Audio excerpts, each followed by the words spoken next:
আসসালামু আলাইকুম রহমতুল্লাহি আবরাকা।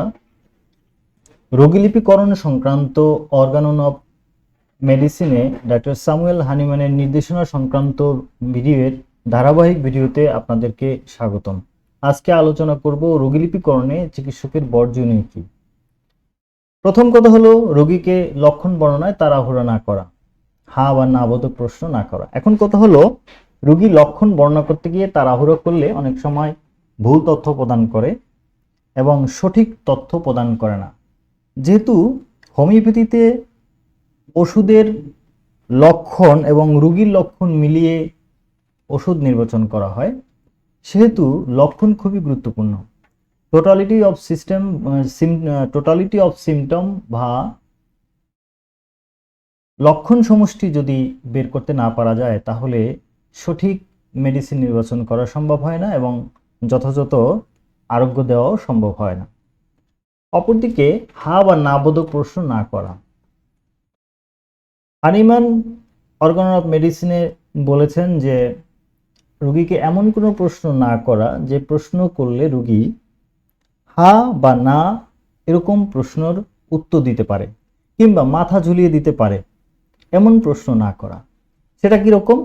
যেমন ধরেন আমি একজনকে প্রশ্ন করলাম, আপনি কি ডিম পছন্দ করেন? রোগী উত্তর দিল হ্যাঁ। আমি বললাম যে আপনি মিষ্টি পছন্দ করেন? তখন সে বলল যে না।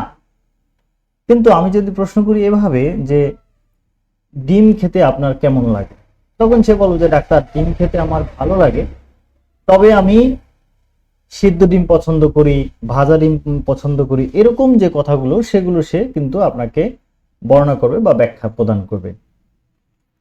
অপরদিকে রোগী আপনাকে বলল যে আমার পায়ে ব্যথা করতেছে। তো এখন পায়ে যে ব্যথা করতেছে, আপনি ব্যথা সকালে না বিকালে, ব্যথা কামড়ায় না, এভাবে যদি কোশ্চেন করেন তাহলে সে হা না উত্তর দিবে।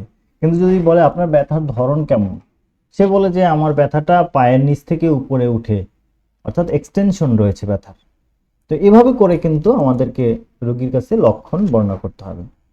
এলোমেলোভাবে জিজ্ঞাসা না করা, অর্থাৎ আমি রোগীর একটা লক্ষণ বর্ণনা জিজ্ঞেস করলাম, যেমন ধরেন রোগী পেটের সমস্যা জিজ্ঞেস করলাম, তখন রোগী বলুক, কিন্তু আপনি পেট সংক্রান্ত বিষয়ে ঘুরে ঘুরে একটার পর একটা লক্ষণ আলোচনা করবেন। কিন্তু রোগী যদি বলে থাকে তখন তাকে ইন্টারাপ্ট করা যাবে না। আপনি কি করবেন, নিচে লিখে রাখবেন। জটিল শব্দ ব্যবহার না করা, এমন কোনো শব্দ ব্যবহার না করা যে শব্দগুলো রোগী বুঝতে পারে না।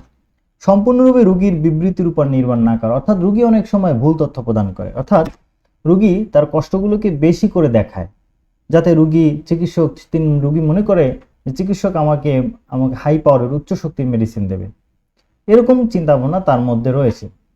তো তখন সেজন্য রোগীর অবস্থা বিবেচনায় তার ব্যথাটা কিরকম, তার কষ্টের ধরন কিরকম, এগুলোর উপরে একজন চিকিৎসককে অবজার্ভ করে রোগীর লক্ষণ বিবেচনা করতে হবে এবং সম্পূর্ণভাবে রোগীর উপর নির্ভর করা যাবে না। ঔষধের লক্ষণ ধরে প্রশ্ন না করা। যেমন ধরেন আমরা একজন রোগী, সে বলল যে আমি মিষ্টি পছন্দ করি। মিষ্টি পছন্দ করলেই হোমিওপ্যাথিক সমাজে একটি কথা প্রচলিত রয়েছে যে রোগী সম্ভবত লাইকোপোডিয়ামের রোগী, কিন্তু মিষ্টি পছন্দে আরও মেডিসিন রয়েছে, সালফার রয়েছে, আর্জেনাইটিকাম রয়েছে। তো যেহেতু এই মেডিসিনগুলো মিষ্টি পছন্দ করে, তো সেগুলো হতে পারে। সেখানে অনেক সময় আমরা করি কি, মিষ্টি পছন্দ রোগীকে ওইটা ধরে জিজ্ঞেস করি যে গরম খাবার পছন্দ কিনা, তারপর অন্য এগুলো আমরা জিজ্ঞেস করি।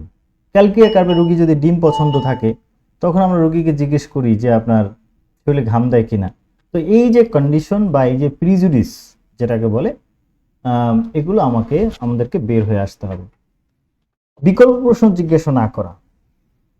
অনেক সময় আমরা কি করি, আপনার এইটা না ওইটা, পেটে ব্যথা না মিষ্টি না ডিম পছন্দ, এইরকম বিকল্প প্রশ্ন করা যাবে না। এলোমেলোভাবে এক উপসর্গ থেকে অন্য উপসর্গে না যাওয়া, আমরা আগেই বলেছি। কোনো মহিলাকে তার আত্মীয় বা মহিলা নার্সের অনুপস্থিতি কখনোই পরীক্ষা না করা। অর্থাৎ হলো কোনো মহিলাকে যদি একজন, যেহেতু মহিলাদের বিষয়গুলো সেন্সিটিভ থাকে, তখন মহিলাদের বিষয় পরীক্ষা করতে গিয়ে একা কখনো পরীক্ষা করা উচিত না। হয় তার আত্মীয় কিংবা মহিলা নার্স উপস্থিত থাকবে, তখন চিকিৎসক পরীক্ষা করবে। সর্বদা প্রলোভন থেকে সাবধান থাকা। রোগী লিপিকরণে চিকিৎসকের করণীয়। তো এইগুলো হলো আমরা একজন রোগীলিপি করতে গেলে একজন চিকিৎসককে এই জিনিসগুলো বর্জন করতে হবে। এগুলো বর্জন করলেই আমরা যথাযথ কেস টেকিং করতে পারবো। এবং পরবর্তী ভিডিওতে আমরা পাবো রোগীলিপিকরণে চিকিৎসকের করণীয়।